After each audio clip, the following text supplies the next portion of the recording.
Good morning, afternoon, probably in your world. Welcome to Motivational Monday with me, Louise Usher. Today we're going to talk about things when they don't go to plan. And I've got a story to tell you, which is quite political, which I don't normally do, regarding Elon Musk and his debate that he had with Amazon and their censorship of the subject around COVID-19 and how it's benefited me. So how, therefore, can, when things go wrong, where's my English today? When things go wrong, how can that lead you on to something better? And trust in that process. So it is all law of attraction based, obviously. It's just about your thought process and all the rest of it. You'll have to excuse the chaos going on behind me, the dog and the stuff. There's a lot going on in this house, and I'm going to edit a video for you today, which will probably be up tomorrow, so make sure you stay tuned for that. Anyway, I've got a couple of other videos. I'm quite enjoying doing this, linking other videos for you that kind of relate to what we're talking about, so that you can then gauge quite well how things are in relation to what I'm speaking about. Make sense? Good, because I'm going to do this in one take this morning, because I always feel that makes it a bit more real and a bit more raw, and I've got some idea of where I'm going with it. So how are you? I hope you're well. I hope that things are going okay in your life, and the new stuff is that the lockdown is starting to ease a little bit. Things are starting to get back to normal slightly, and I think it's, talking to some of my friends, it's upsetting the balance a little bit with a few people's lives, how they've got used to things and now how things are changing again. You know, one of my friends has had to go back to work, and then her other family are worried about her bringing COVID back into the house. So there's all these kinds of conversations happening. But anyway, keep yourself safe and keep vigilant. Don't be, complacent with it yet. That said, I'm not a political person, which leads me nicely on to what's happened. Now, if you don't know already, we have a book out there now, and if you don't know, where have you been? You've not been on this channel. And there's going to be a lot more coming about that. I have got some videos I just need to edit and get up, where my unboxing showed you my reaction to the book, what it was like holding it in my hand and that sort of thing.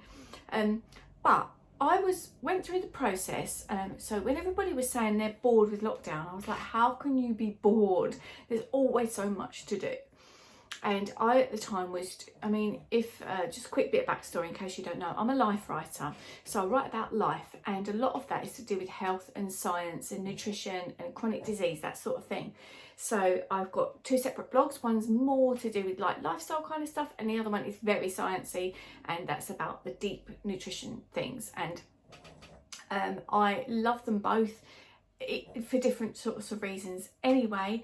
So when a global pandemic comes up that affects the nation and affects everybody's health, and I'm a life writer, so the whole idea of memoir and lockdown, it just all fitted into one.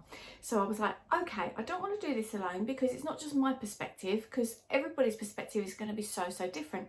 Surprisingly not, but you need to read the book to see how people did feel differently about it, given such massive different personalities. Anyway, so I put together this book, and it took from start to finish to publication about 8 weeks. That's pretty good going, because it is a hefty book. It's like 150 pages. It's a proper book. It's one you can hold in your hand, and it's a memoir style, eclectic authors, I say. Anyhow, all of this took a lot out of me. It was long hours, very stressful, and then it came to publication, and I went onto Amazon, and they censored our voices. They didn't allow us to put out there anything to do with the virus, anything to talk about. Now, while I do kind of understand that they need to be careful, they don't want people putting out scaremonger stuff. I don't know if I can use this word. There's a fill in the blank, something theory, because otherwise they might pick up on that. That, a lot of people are talking about. That is not my style at all. We talk about thoughts and feelings and how people cope with stuff. That's what's in my heart. That's what I really like to speak about. So this was what our book was, and I thought, this is a piece of history, I promised myself I'd make this video really short. I do like to tell a good story. So it's a piece of history that people can look back on in 100 years' time. Mine's not going to be the only book out there. I know it's not kind of like the Bible, is it? Where you're just like, okay, then there's one of those, and we'll learn from that. But I do think people can learn from it and realise, what was this? What was this story? What did these people go through? Us lot, our generation. And then, Amazon censored it. So I was sent a text message by my friend who's actually got the dedication in the book. Her name is Rosie. If you watch Rosie, then thank you so much for letting me know about this. Rose is a proper frontliner. She is one of the real heroes. I'm not 100% clear, but she manages several ICU departments in the London hospitals. She has really been up against it. So I dedicated the book to her, apart from which she's just a lovely human being, and I felt like she deserved a bit of recognition for something. Anyhow, so she texted me yesterday and she went, oh my goodness, is this article about your book? And I will link it down there. It's a BBC article, and Elon Musk had tweeted to Amazon to say, stop shutting people's voices up. You need to get it out there, remove the censorship. And Amazon came back and said, oh no, this was an error. The book is now reinstated, which is quite funny because I've now tweeted him just now. So I don't know if I'm going to get a reply. It would be lovely if I did, to say like, they censored our book as well. So what I had to do was spend quite a significant amount of money, let's say several £100s, in getting it published privately. Yeah, I'm telling you more of this story, but this is linked to you and law of attraction and things going wrong. So stick with me. So I published it privately. The delivery is coming this week. We've already sold more than half of the books, and the only place at the moment you can get them is through me. Unless you want to buy an ebook, which is available via Apple. So Apple's were very forward thinking, probably a bit like Elon Musk, and they was like, yeah, let's get it out there. People will make up their own minds. If our book's full of BS, then, you know, they can think, whatever. But nevertheless, it's a story, you know what I mean? People read fantasy, people read horror, and, well, that's not true. Anyway, another story for another time. But yeah, so by doing that, so going through the stress that I went through of the book being censored and not being able to get out there on Amazon, I was so disappointed. And Julie and I normally talk via voice note, and I spent so many days saying to her, oh, it's all right, so today I'm going to do this, and then it'll be ready, and then it'll go up and it'll be fine. And then something technical would go wrong, and it took lots of days of stress. And she's like, don't give up, don't give up, don't give up. And I was like, you know what, I'm getting to the point that this is too stressful and it's making me too miserable, and is it worth it? Anyway, on a financial level, of course it's not going to be, because we're giving the profits to the NHS. But I didn't give up, and then it got to the day for publication on Amazon, and yeah, censored. So but now I've taken this route of like, okay, I'm going to do it myself completely independently. I'm going to be the publisher, the printer and the distributor, whereas normally, you know, I'll be the publisher, independent publisher, and then put it over to someone else for distribution and stuff. But that wasn't an option with this censorship in place. But now that Elon Musk has come up and Amazon are going, okay, we'll let it out there, that's fantastic PR for my book. So I've let it go out there to say to so many people, look at this story that happened with these big names, Amazon and Elon Musk. You know, these are massive names that I can now use for the PR for the book that we hope to make some money for the NHS.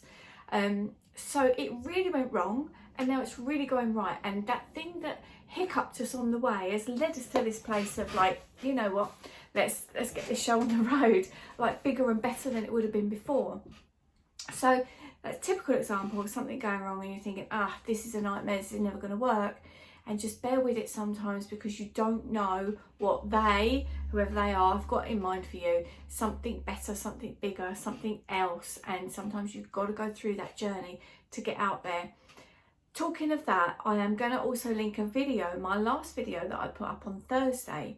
Now, I went out to walk in the woods and talk to you about being a travel vlogger and what does a travel vlogger now do? Because a lot of you come to this channel to see my travel stuff. And obviously at the minute, I'm not going on any aeroplanes anywhere. So like, what's the alternative? And that was the plan. And because I'm, as you know, really trying to get rid of this lung issue and make my oxygen levels 99, 100, and they're not there yet. So I was out walking in the trees thinking, I'll take you with me. That will be lovely. We can talk about my travel vlogging. Off we went.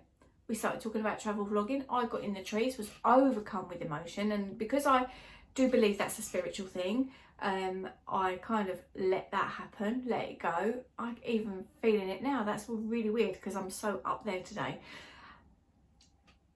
It's taken me back to that place. Do you see that with that thought? It's taken me back to that place where I felt that emotion. So I started to feel this emotion, and whilst I was talking to you guys for a really long time, I then got to the point of I've got to switch this video off because I needed to sit with myself in that environment and let that emotion flow. It was not how I planned the video to go at all. And afterwards, things got a lot worse, and then things got a lot better. And I think, again, I had to go through that process to come out the other side. You know, when it's a bit of an old grandma cliche that she might have said to you, oh, let it all out, it does you good, you know. And it was a case of that. And I think so many people, actually, this is another video probably entirely, so many people have spoken about this being a roller coaster, haven't they? And you know, everybody's life had stuff thrown into it that you're not expecting or you're not prepared for. And yeah, so you will feel better going through the stuff, coming out the other side, because you don't know what's waiting there at the other side. Going through some stress sometimes can mean that you're going to be so much more better off at the end of it, you know. So bear with it. It's just I'm sort of flagging up to you. The dog wants to get out now. I'm flagging up to you that it's very much a part of the law of attraction process. Do not lose your faith and think, oh, this is going wrong, so therefore it's not going to whatever. There could be something better waiting. Are you with me? Do you understand? If you do and you're still watching this far in, which there's probably about 3 of you, please hashtag below. What can we hashtag? Hashtag better down below, because you know you go through this stuff for a reason, and it's part of the journey, isn't it? And Mike Dooley has got a course out at the moment. I can't link it as such, but go and search his YouTube channel, and that's all about, you know, going through a process and things being better at the end of it, and taking the rough with the smooth. And he says, if you're always trying to get to the summit, the peak, the holy grail, the whatever, you're never going to get there. That's not what it's about. It's about that journey and those experiences that we're going through, and that's sometimes good and bad. You know, we are human, we are not perfect, but we strive to be, and that sometimes gives us these difficulties that lead us to a better place. I hope that makes sense. Lots of love to you all, as always. We have got quite a week this week. It's going to be difficult to film, but I'm actually filming and editing. Well, I'm editing at the moment a video that's going to come up for you. We are renovating our house quite massively, hence there's some mess and stuff going on, paint in boxes and things. We're renovating, proper big time renovation, like the roof's coming off and everything. So make sure that you've subscribed and come back and see that. I wish you a lovely week, and I hope that things go well for you in your week. And don't forget, if there's a hiccup along the way, it's part of your journey, it's part of your process. Lots of love from me, and I'll see you next time. Bye for now.